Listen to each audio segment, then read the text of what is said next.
할렐루야. 같이 이렇게 인사했으면 좋겠습니다. 하나님의 말씀은 살아있습니다. 한 번 더 하시겠습니다. 말씀으로 은혜 받으시기 바랍니다. 언젠가 외국에서 아주 특별한 직업을 가진 사람들에 관한 다큐멘터리 영상물을 본 적이 있습니다. 거기에 나오는 사람들의 직업은 집이나 작은 건물 혹은 예배당 같은 건축물을 통째로 들어서 그 주인이 원하는 땅에다가 세워주는, 옮겨주는 일을 하는 사람들이었습니다. 땅에 파묻힌 그 집의 터와 기둥을 조심스럽게 파내어 통째로 뽑아서 다른 장소로 옮기는 것이었습니다. 짧게는 3일에서 아주 오래된 집 같은 경우에는 매우 신중히 해야 하기에 수개월에 걸쳐서 그렇게 이동을 했습니다. 그때 누군가가 이 일의 총책임자에게 질문했습니다. 이처럼 집을 통째로 옮기는 이 일에 있어 가장 중요한 것이 무엇입니까? 라고 말이죠. 그러자 그 책임자는 딱 한마디를 했습니다. 무게중심입니다. 라고 말입니다. 그래서 땅에서 집을 파낼 때 사방에서 동시에 호흡을 맞춰 땅을 파 내려가는 게 관건입니다. 무게중심이 조금만 흐트러져도 집은 곧 무너지게 됩니다. 집이 한쪽으로 기울어지지 않도록 계속적으로 무게중심을 잡는 게 매우 힘들고도 중요한 작업입니다. 라고 말하는 소리를 들었습니다. 바로 오늘의 말씀을 그처럼 생각해 보시면 좋을 것 같습니다. 출애굽하여 홍해를 건넌 이스라엘 백성들은 곧바로 시내산에서 1년을 머물게 됩니다. 그리고 그동안 머물렀던 그 시내산에서 가나안으로 이제 옮겨가기 위해 막 이동하려는 시점에 있었습니다. 그리고 바로 이 1년의 기간은 저 이스라엘 공동체를 통째로 들어 가나안으로 옮기기 위해 아주 신중히 무게중심을 잡는 그런 기간으로 삼았다라는 말씀입니다. 그렇다면 하나님께서 그들을 들어 가나안으로 옮기시기 전에 1년 동안이나 신중히 잡으신 그 무게중심이 무엇이냐는 것입니다. 무엇일까요? 그것은 두말할 것도 없이 바로 하나님이 되십니다. 보이지 아니하시지만 엄연히 실존하시는 하나님이야말로 저 이스라엘 공동체가 부름을 받고 거룩한 하나님의 백성으로서의 사명을 감당하며 살아가야 할 존재의 이유요 전부가 되심을 하나님께서는 말씀으로 일깨워 주셨던 것입니다. 그리고 그것을 망각했을 때에는 이 거룩한 공동체가 참으로 앞으로 나아가기는커녕 무너질 수밖에 없다라는 사실을 주지시켜 주셨던 것입니다. 그러나 영이신 하나님께서는 하나님 자신이 저들의 삶의 기준이요 무게중심이 된다는 사실을 직접 보여주시고자 하나님의 임재를 상징하는 성막을 대신하여 짓게 하셨습니다. 바로 1년 동안 그 성막이 그 시내산에서 제작된 것입니다. 그러나 하나님의 임재를 나타내는 성막이 1년 만에 완성된 것으로 모든 이동의 준비가 끝난 것은 아니었습니다. 앞서 말씀을 드렸듯이 무게중심이 되시는 하나님께서 때를 따라 원하시는 방향으로 성막을 통해 진행해 나아가실 때 이스라엘 공동체가 즉각적으로 그의 말씀에 순종하며 따르는 일이 있어야만 했습니다. 그런데 그렇게 되려면 하나님께서 전하시는 그 말씀을 전 이스라엘 공동체가 다 함께 그리고 한 가지로 또한 정확히 들을 수 있어야 했다라는 겁니다. 가령 모세가 하나님께로부터 받은 정지하라 혹은 이동하라 혹은 그 명령하라는 그 말씀을 온 공동체가 한 가지로 참으로 듣지 못하게 된다면 공동체는 결코 순적히 앞으로 나아갈 수 없을 것이며 그 약속된 땅에서의 그 누리도록 예비하신 것들을 풍성히 누리지도 못할 것입니다. 그러나 문제는 이 공동체의 수가 너무나 많다는 겁니다. 민수기 1장에 기록된 그 헤아린 그 장정의 수만 60만 명이 넘었습니다. 한 가족 수를 4명으로 해도 200만 명이 넘는 수인 것입니다. 그런 상황 하에서 그들이 하나님의 그 말씀에 일시에 반응하며 함께 움직이며 나아간다는 것은 거의 불가능한 일이었습니다. 그러자 하나님께서 이처럼 하나님의 명령이 이스라엘 공동체 전체에 효과적으로 신속하게 그리고 또한 정확하게 전달되어지도록 하시기 위해서 택하신 방법이 두 가지가 있습니다. 그 첫 번째 방법은 앞서 민수기 9장에 말씀하신 바 바로 구름 기둥과 불 기둥입니다. 그 두 기둥이 하나님의 임재를 상징하는 성막을 중심으로 그렇게 나타나도록 허락하셨다는 말씀이죠. 낮에는 잘 보이는 구름 기둥이 성막에 나타나게 하시고 또 밤에는 불의 모양으로 나타내셔서 하나님께서 이스라엘로 하여금 하나님의 뜻이 진정 무엇인지를 그것으로 참으로 알아보게 하셨다는 말씀입니다. 그래서 앞에 9장 17절로 18절을 보면 이렇게 기록되어져 있습니다. 구름이 성막에서 떠오르는 때에는 이스라엘 자손이 곧 행진하였고 구름이 머무는 곳에 이스라엘 자손이 진을 쳤으니 18절 이스라엘 자손이 여호와의 명령을 따라 행진하였고 여호와의 명령을 따라 진을 쳤으며 구름이 성막 위에 머무는 동안에는 그들이 진영에 머물렀고 하나님은 그 두 기둥을 여호와의 명령으로 사용하셨다는 말씀입니다. 더러 구름 기둥을 낮에는 시원하게 하는 역할을 하게 하셨고 불 기둥은 밤에 난방의 역할을 하게 하셨다라고 전해지기도 하지만 사실 구름 기둥과 불 기둥은 여호와의 말씀에 대한 신호 체계였을 뿐입니다. 더욱이 하나님께서는 그 두 기둥이 중앙에 위치해 있는 성막을 중심으로 나타나도록 하셨기에 이스라엘 공동체 전체는 멀리서도 하나님의 말씀이 무엇인지를 확인할 수 있었고 또한 그 뜻에 순종할 수 있었던 것입니다. 그뿐만이 아니었습니다. 하나님께서는 이처럼 이스라엘 백성 전체가 주의 말씀에 반응할 수 있는 또 다른 신호체계를 세우셨는데 오늘 본문에서 말씀하시는 바 바로 이 두 개의 은나팔입니다. 10장 1절과 2절인데요. 같이 한번 읽어보겠습니다. 시작. 여호와께서 모세에게 말씀하여 이르시되 은나팔 둘을 만들되 두들겨 만들어서 그것으로 회중을 소집하며 진영을 출발하게 할 것이라. 사실 성경에서 나팔 소리는 하나님의 임재를 나타내는 그러한 말씀이었습니다.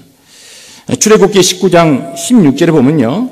셋째 날 아침에 우레와 번개와 빽빽한 구름이 산 위에 있고 나팔 소리가 매우 크게 들리니 진중에 있는 모든 백성이 다 떨더라. 또한 19절에도 보시면요.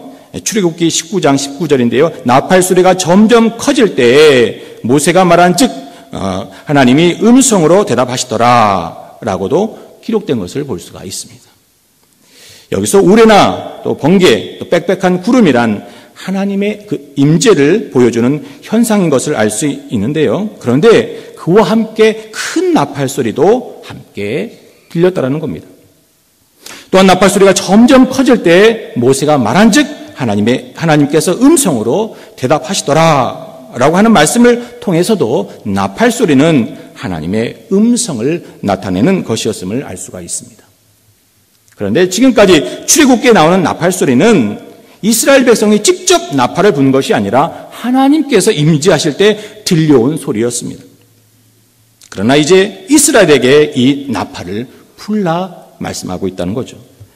앞서 시각적인 도구인 두 개의 기둥을 통해서 하나님의 말씀을 보게 하신 하나님께서는 그것에 그치지 아니하시고 청각적인 도구 곧 두 개의 은나팔을 만들어 불게 하심으로써 온 이스라엘 공동체로 하여금 말씀을 듣고 순종할 수 있도록 허락하셨다는 말씀이죠. 때로는 두 개를 한꺼번에 또 어느 때는 한 개로서 또 어느 때는 크게 또 어느 때는 작게 혹은 울리는 소리를 통해서 각각의 말씀을 전하도록 하셨다는 겁니다.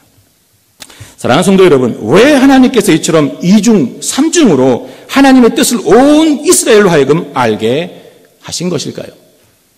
그것은 분명코 하나님의 백성에게 있어서 하나님 그리고 그 하나님의 말씀을 삶의 기준과 무게 중심으로 삼는 것보다 더 중요한 것이 없다는 것을 이스라엘 백성들로 그렇게 알게 하기를 원하셨기 때문이라고 믿습니다. 더 나아가서 이스라엘 백성들로 하여금 그 부름을 받은 그날로부터 또한 광야 여정과 가나안에 들어가서조차 그들에게 참 행복의 기준은 다른 그 무엇도 아니에요. 오직 하나님의 말씀을 듣고 그 말씀에 순종하는 일에 있음을 잊지 않도록 주지시키고자 그같이 보고 또 듣는 이중의 방법으로 그렇게 말씀을 듣게 하셨다는 겁니다. 그런데 하나님께서는 이 같은 뜻을 모세를 통해서만 말씀하신 것이 결코 아닙니다. 하나님의 백성이 오직 하나님의 말씀을 중심으로 하고 그것을 기준으로 살아갈 때 참된 행복이 온다라는 사실은 오늘날 우리 신약의 교회 공동체 가운데에서도 동일하게 허락하신 말씀이라는 거죠. 요한계시록을 보게 되면요, 사도 요한이 복되다, 행복하다라고 하는 그 말씀을 7번에 걸쳐 말한 적이 있습니다. 뿐만 아니라 그렇게 복되다, 행복하다라고 말하는 그 말씀의 조건이요, 다 동일하다는 것이죠. 그것이 다른 것이 아니고 바로 성경에 기록된 것을 보고 또한 듣고 그것을 따라 순종하고자 하는 자가 복되다, 행복하다라고 말씀하고 있다는 겁니다. 그것은 시편 1편의 기자도 마찬가지죠. 하나님의 말씀을 주야로 묵상하는 자마다 행복하다, 복되다라고 말씀하셨는데, 그러나 알아야 할 것은 그처럼 말씀을 묵상하는 자란 이미도 그 말씀을 읽고 보고 또한 들은 자를 두고 그렇게 말씀하고 있다는 거죠. 곧 그 말씀을 읽고 듣고 그 말씀을 따라 살아가는 자가 행복한 삶을 누리며 곧 하나님이 기뻐하시는 온전한 삶을 살 수 있다라고 그들은 고백했다는 겁니다. 사랑하는 성도 여러분, 진실로 주의 말씀을 읽고 듣고 또 그 말씀을 암송하고 그 말씀을 묵상하고 그 말씀의 뜻을 따라 순종하는 삶이야말로 이 땅에서 가장 복된 삶이 되는 줄 믿으시기 바랍니다. 사랑하는 성도 여러분, 그렇다면 지금 행복하십니까? 할렐루야. 그런데 만약 그렇지 않다고 느끼신다면 그 이유는 다른 데 있지 않다라는 거죠. 다만 하나님의 말씀을 듣고 또 보고 듣고 그 말씀을 마음에 묵상하고 그 말씀을 쫓아가기로 그 말씀을 삶의 무게중심과 유일한 기준으로 삼고자 하는 그 마음에서 벗어났다라는 것을 말씀하고 있다는 겁니다. 진정으로 이 땅에서 행복의 조건을 참으로 돈이나 자녀 혹은 건강과 명예와 같이 언제든지 그렇게 변할 수 있는 것으로 행복의 기준을 삼는다면 우리의 행복은 상대적인 것이 될 수밖에 없다는 겁니다. 때때로 아주 자주 우리는 그 불행을 느낄 수밖에 없다는 거죠. 그러나 사실 우리가 하나님의 말씀이 아닌 그 환경을 조건으로 해서 만족을 느끼며 행복을 느낄 수 없는 그 까닭은 그 환경이 자꾸만 변하기 때문이기도 하지만 근본적으로 우리에게는 악한 본성이 여전히 남아있기 때문이라는 거죠. 우리는 하나님께서 하나를 주시면 어느새 둘을 달라고 우기는 사람들이라는 거죠. 또 둘을 주시면 둘로 만족하고 감사하는 것이 아니라 다시금 셋을 요구하는 사람들이라는 겁니다. 왜냐하면 다시금 셋을 가지고 있는 그 사람이 눈에 들어오고 그로 말미암아 그렇게 시기가 나는 그와 같은 죄악된 본성을 여전히 갖고 있는 사람들이기 때문이라는 거죠. 만일 여러분들이 다시금 그와 같은 것들이 아닌 오직 말씀만을 삶의 무게중심에 두고 오직 그 말씀이 지시하는 바대로만 순종하며 살아가고자 한다면 언제라도 만족하고 행복할 수 있을 줄로 믿습니다. 왜냐하면 진실로 그 말씀은 변하지 않는 것이기 때문입니다. 사랑하는 성도 여러분, 하나님께서 이처럼 이스라엘 백성들로 하여금 참 행복의 길을 말씀해 주셨습니다. 하나님의 말씀을 그렇게 보고 또 듣고 그대로 행하는 자가 행복할 것이라고 말이죠.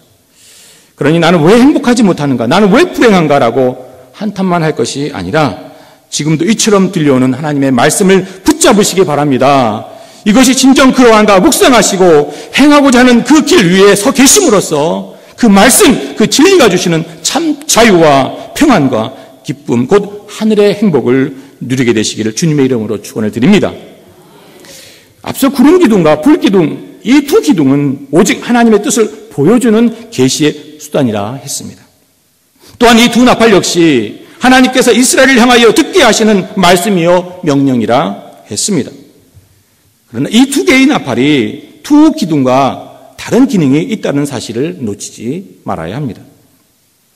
그렇습니다. 이 두 나팔은 단순히 하나님이 일방적으로 전하시는 계시나 명령의 수단으로서만 허락한 것이 아니란 말씀이죠.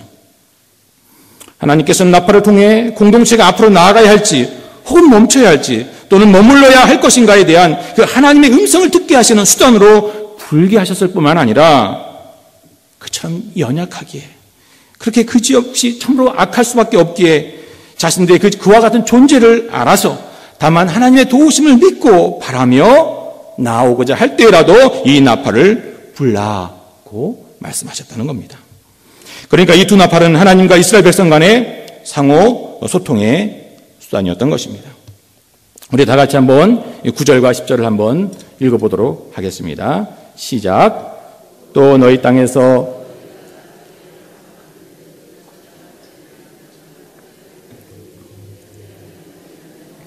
또 너희의 희락의 날과 너희가 정한 절기와 초하루에는 번제물을 드리고 화목제물을 드리며 나팔을 불라. 그로 말미암아 너희의 하나님이 너희를 모하시리라 기억하시리라. 나는 너희의 하나님 여호와니라. 아멘.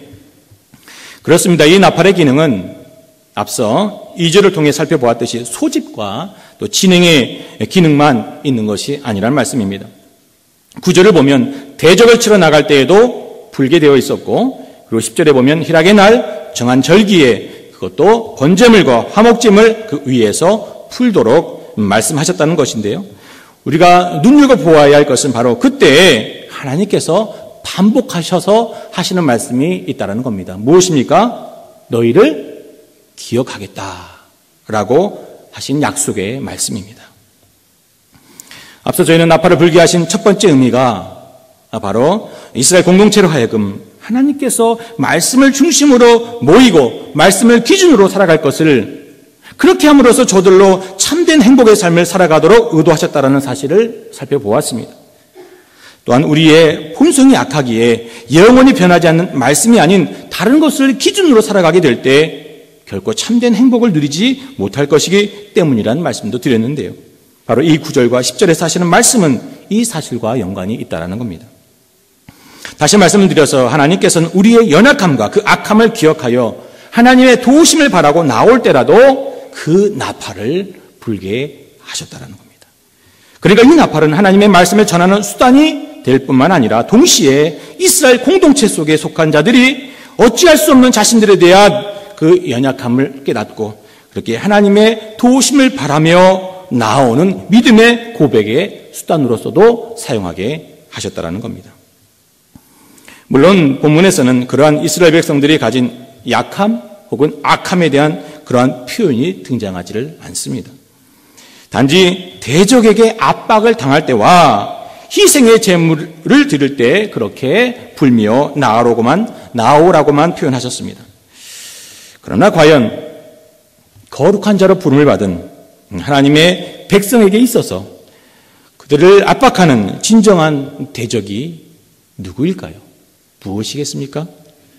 사람일까요? 질병이겠습니까? 가난이겠습니까? 세상의 온갖 힘든 일이겠습니까? 물론 그 모든 것이 얼마간 압박을 가하고 힘들게 하는 것은 분명히 맞습니다. 그러나 진정한 대적은 눈에 보이는 그런 것들이 아니라는 겁니다. 하나님의 백성에게 있어서 진정한 대적은 하나님의 백성으로 하여금 하나님으로부터 그리고 하나님의 그 베푸시는 은혜로부터 멀어지게 하는 것이 진정한 대적인 줄 믿으시기 바랍니다. 그런데 질병과 가난과 이 힘겨운 일과 그 어려운 사람들은 놀랍게도 우리로 하나님께로 더욱더 가까이 나아가게 하는 도구가 될 뿐이라는 것을 우리는 너무나 잘 알고 있다는 겁니다. 누가 가르쳐 주지 않아도 하나님의 백성은 그러한 문제를 만나게 되면 그런 문제를 통해서 더더욱 더 하나님 앞으로 가까이 나아가고 하나님을 부르게 되고 하나님을 의지하게 되더라는 말씀입니다. 그렇다면 오늘 진실로 우리로 하여금 하나님으로부터 멀어지게 하는 그 진정한 대적이 무엇이냐는 겁니다. 그것은 바로 우리 깊은 속에 잠자고 있는 우리의 옛사람입니다. 가끔씩 깨어 일어나는 옛사람이죠. 죄를 즐기고 죄를 가까이 하고자 하고 하는 그러한 사람입니다. 하나님의 뜻을 행하기를 싫어하고 도리어 세상에서 힘을 얻기를, 세상에서 참으로 남보란 듯이 성공하고 그렇게 살아가기를 원하는, 그래서 자꾸만 세상을 바라보고 세상을 의지하고 싶어하는 그 존재, 바로 옛사람이라는 겁니다. 바로 그때입니다. 우리가 나팔을 불어야 할 때가, 바로 하나님을 찾아야 할 때가 바로 그때라는 것입니다. 그것을 우리가 감당할 수 없기에, 우리가 싸워 이길 수 없기에 나팔을 불라 말씀하고 있다는 겁니다. 이미도 이 옛사람에 사로잡히면 올무에 걸린 것처럼 기도도 찬송도 예배도 다 형식이 되고 그것 자체가 그렇게 싫을 수가 없게 되어 버린다는 겁니다. 그때 나팔을 불라는 것입니다. 힘껏 불라는 것입니다. 그것을 깨달았을 때 상한 심령이 되어 하나님을 찾으라 말씀하고 있는 것입니다. 애통하는 심령이 되어 하나님을 간절히 부르라 말씀하고 있는 것입니다. 우리 안에 있는 이 대적은 우리가 이길 수가 없는 겁니다. 하나님의 도우시는 은혜가 아니고서는 물리칠 수가 없다라는 말씀입니다. 그래서 하나님은 나팔을 불라고 말씀하는 겁니다. 사랑하는 성도 여러분, 그 옛사람이 일어나 우리로 시기와 질투와 분노와 판단으로 말미암아 우리로 하나님과 하나님의 은혜에서 멀어지게 할 때에 나팔을 부시기 바랍니다. 하나님께 기도하시라는 말씀입니다. 하나님께 도움을 요청하시라는 말씀입니다. 이 약속에 있는 진리의 말씀을 기억하고 믿고 나아가게 되면 우리와 함께 하시는 성령께서 우리의 옛사람이 아닌 속사람으로 강건하게 해 주실 줄로 믿습니다. 우리의 속사람이 강건해지면 우리는 내가 원하는 바가 아니라 하나님이 원하시는 것이 무엇인지를 알고 그것을 기쁨으로 감당하며 나아가게 될 줄로 믿습니다. 혹여 너무나 이 옛사람에게 오랫동안 노출이 되었다면 하나님을 부르는 일조차, 이 나팔을 부는 일조차 힘들어지게 됩니다. 그러면 그저 자신을 그냥 그렇게 불쌍히 여겨달라고 그저 눈물을 지을 수밖에 없는 것입니다.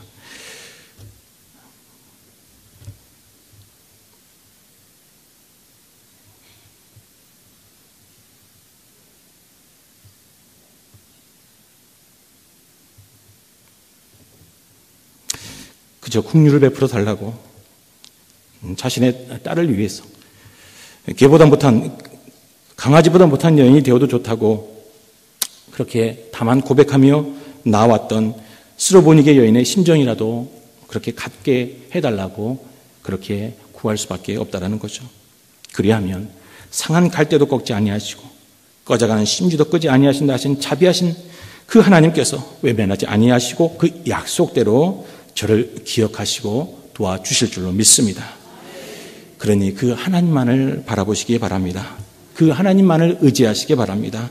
나의 이 약함과 이 어려운 처지를 불쌍히 여겨달라고 그 하나님의 도우심을 구하시는, 바로 오늘날의 그 나팔을 부시는 여러분 되시길 바랍니다. 마지막으로 하나님께서는 절기 때 번제와 화목제물 위에서 나팔을 불라고 말씀하셨습니다. 이것들은 모두 희생을 상징하는 것입니다.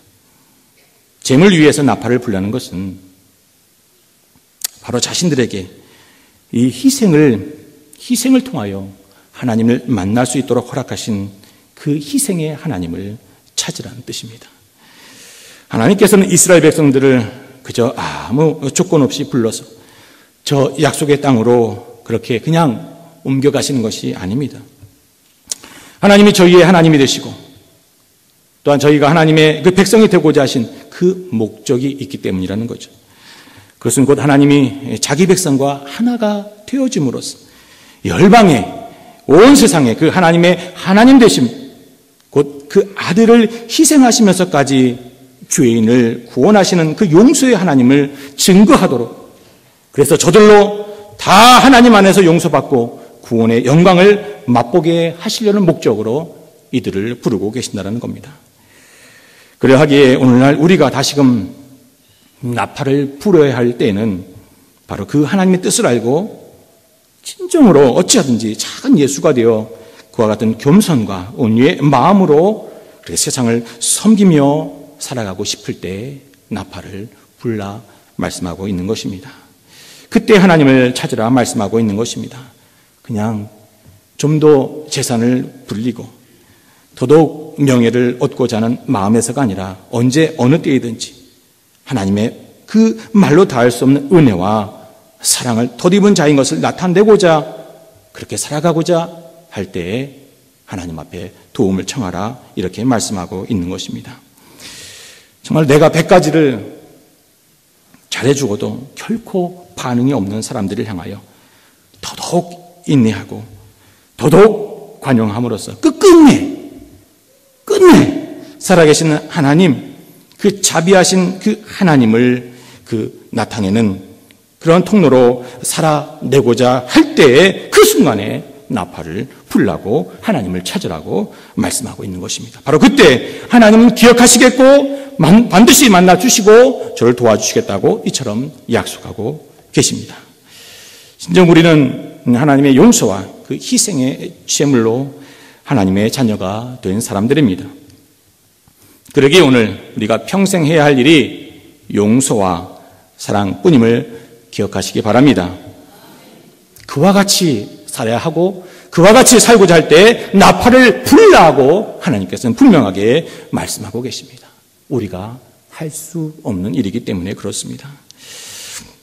참으로 약속대로 그의 합당한 은혜와 능력을 공급해 주셔서 바로 그 하나님의 하나님 되심, 그 무한하심, 그 자비하심과 그 사랑을 온 천하에 온 사람들에게 나타내는 복된 통로로 그렇게 삼으시게 되는 역사가 우리 가운데 나타나게 될 줄로 믿습니다. 말씀을 정리하겠습니다.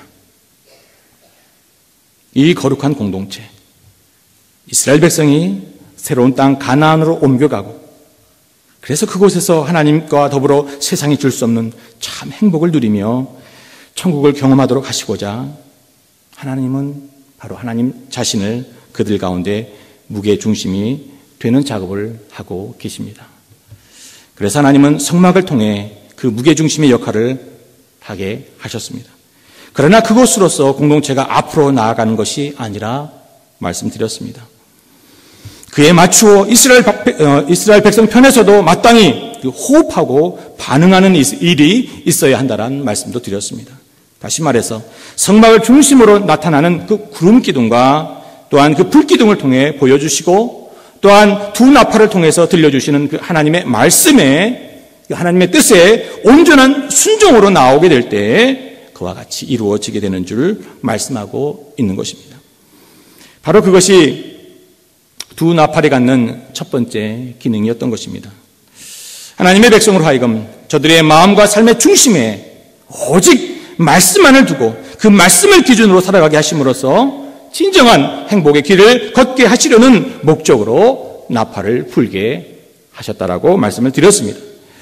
그러나 이 두 나팔의 기능은 두 기둥과 다르다 말씀을 드렸습니다. 그 다른 기능을 갖고 있다라고 말씀을 드렸죠. 그 바로 다른 기능의 첫 번째는 대적으로 압박을 당할 때 하나님의 도우심을 바라는 믿음의 고백과 같은 수단으로 부르라고 말씀하셨다는 겁니다. 또한 말씀을 드리기를 오늘날 그 대적은 결단코 가난이나 질병이나 어떤 문제나 사람이 아니라고 말씀을 드렸습니다. 도리어 그것은 우리로 하여금 하나님께로 더욱더 가까이 나아가게 하는 복된 수단이라고 말씀을 드렸습니다.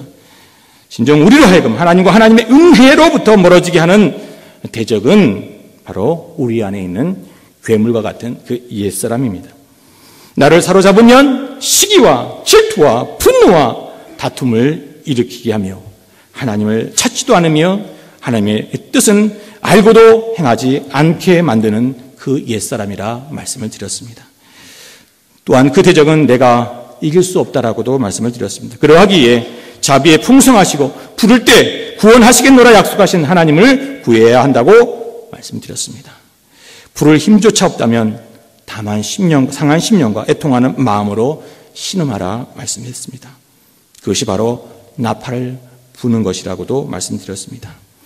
그리하면 하나님을 찾고 찾는 자들을 만나주시리라 약속하신 또한 이처럼 하나님께서 대적이 압박하는 날에 나팔을 불면 구원하시겠다 약속하신 하나님께서 다시금 성령을 통해서 우리의 속사람을 강하게 하시는 방법을 통해 우리의 영원한 대적인 그 옛사람을 이기게 하신다라고 말씀을 드렸습니다. 또한 끝으로 이 나팔은 희생의 하나님을 부를 때 그렇게 사용하도록 허락하셨다라고 말씀드렸습니다.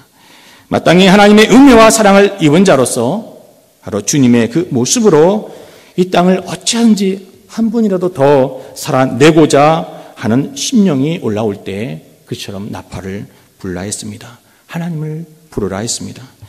기억하시기 바랍니다. 진정 우리는 하나님의 그 용서와 그 희생의 제물로 하나님의 자녀가 된 사람들입니다. 그래서 오늘 우리가 평생 해야 할 일이 용서와 사랑밖에 없는 자로 부름을 받은 줄 믿으시기 바랍니다. 그러므로 그와 같이 살고자 할 때 무엇 해야 한다고요? 나팔을 불라 말씀하셨습니다. 하나님께서 기억하시겠다라고 분명히 약속하고 계십니다. 그와 같이 살고자 하나님을 부르는 자들에게는 그 약속대로 합당한 은혜와 분명히 그 능력까지라도 공급하셔서 하나님 되심을 나타내는 복된 통로로 삼으시고 하나님께 영광 돌리게 되는 자로 삼아 주실 줄로 믿습니다. 과거 이스라엘 공동체뿐만 아니라 오늘 성숙을 목표로 살아가는 두강 공동체가 순적히 움직이고 결국 날마다 저 영적인 가나안 땅, 곧 그리스도 안에서 허락된 놀라운 기쁨과 자유와 평강과 감사와 승리를 누리고자 한다면 이 두 나팔에 관한 말씀의 교훈을 꼭 붙잡게 되시기를 주님의 이름으로 부탁을 드립니다. 그렇습니다. 무엇보다 우리는 오직 하나님의 말씀만을 기준으로 삼고 그 말씀만을 쫓아가는 참 온전한 순종으로 반응해야 될 줄로 믿습니다. 또한 약속하시면 반드시 지키시는 하나님께서 구하고 또 찾으면 우리를 기억하시고 또한 구원하시겠다 하신 이 약속의 말씀에 대한 절대적인 믿음으로 날마다 주 앞으로 가까이 나아가게 되시기를 주님의 이름으로 부탁을 드립니다. 그러므로 사랑하는 성도 여러분, 기억하시기 바랍니다. 오늘도 하나님은 이 감대상뿐만 아니라 여러 경로를 통해서 나팔을 불고 계십니다. 하나님의 그 말씀을 들려주고 계신다는 말씀입니다. 저와 여러분은 다시금 들려오는 말씀 앞에 온전히 순종하기로 결단해야 될 줄로 믿습니다. 바로 거기에 우리의 행복이 예비되어 있음을 잊지 마시기 바랍니다. 세상의 다른 어떤 것도 그 기준으로 삼지 마시고 오직 말씀을 마음에 두시고 그 말씀을 쫓아가시기로 다시 한번 결단하게 되시길 바랍니다. 또한 끝으로 기억하시기 바랍니다. 하나님께서 우리에게 영원한 행복을 선물하시기 위해 말씀이 육신이 되게 하셨고 아들의 그 참으로 말로 다 할 수 없는 희생을 치르시면서까지 우리 안에 들어와 버리셨습니다. 행복의 특권을 누릴 자로 우리를 부르셨다라는 증거입니다. 그러나 우리 안에 그 같은 행복을 방해하는 것이 있습니다. 옛사람입니다. 썩어질 세상의 것을 구하는 자요, 하나님의 은혜에서 멀어지게 하는 우리 속에 있는 가장 큰 대적입니다. 그러나 하나님께서 약속하셨습니다. 나팔을 불면, 하나님을 부르면 우리를 기억하시고 거기서 구원해 주시겠다라고 분명히 약속해 주셨습니다. 이 약속의 말씀을 믿고 하나님을 부르는 자들마다 옛사람을 이기고 속사람 곧 하나님의 뜻을 즐거워하는 그런 새 사람으로 하여금 다시금 복된 삶을 살아가게 되시기를 주님의 이름으로 축원드립니다. 그럼 우리는 이제라도 마땅히 그 희생의 하나님, 그 용서의 그 사랑이 풍성하신 하나님을 본받기를 소원하며 살아가야 하는 것이 마땅한 줄로 믿습니다. 그와 같은 소원을 둘 때라도 나팔을 불라 하셨습니다. 하나님이 기억하시겠다라고 분명히 약속하셨습니다. 능히 그 하나님의 성품을 나타내기에 부족함이 없는 자로 세워가게 되실 줄로 믿습니다. 이 약속에 있는 말씀을 붙잡고 하나님께 기도하시는 저와 여러분 되실 수 있기를 소원합니다. 그러면 우리 하나님께서 반드시 약속대로 우리로 말씀으로 참 행복한 길을 계속해서 걷게 하시고 옛사람의 흉악한 모습을 벗고 참된 용서하심과 자비하심의 끝이 없으신 우리 주님의 그 모습으로 우리를 빚어가 주실 줄로 믿습니다. 들려오는 이 나팔 소리에 온전한 순종으로 반응하시고 또한 불나신 그리하면 기억하겠다 하신 그 약속의 말씀에 대한 그 온전한 믿음을 가지고 기도하심으로써 이제와 평생의 행복한 삶, 하나님께 영광 돌리는 진정으로 주님을 닮은 성숙한 저와 여러분, 우리 교회가 될 수 있기를 주님의 이름으로 축원드립니다.